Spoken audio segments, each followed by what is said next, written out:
हालत हो गई है खराब। अला विजयनगर हूँ क्यों आवो का पेट्रोल का जब बना बहुत खतरनाक वाली।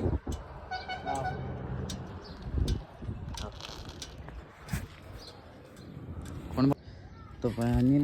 हमारे गांव में रास्ता है कि कंडीशन भी एक नंबर થઈ ગઈ है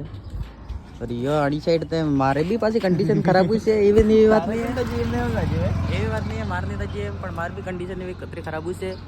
ते वजह भी है मजबूरी का नाम महात्मा गांधी नहीं है। मेहनत करोगे तो एक दिन फल जरूर मिलेगा पर वो फल हॉस्पिटल में नहीं है। थैंक यू हलन वाल दे दियो बताओ भाई बस हीरो वजोड़ ये हम फाइनली गाइस टरक जो तुम व्हाट जय जवाहर गाइस जय जवाहर।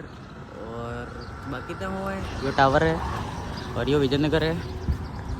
हजू मार्केट में नहीं बेटा बराबर मार्केट में जवा के मैं एंट्री नहीं મળે एंट्री મળે પણ અમે બસ સવાર થોડી કામ જ હો જવા દે વાત હે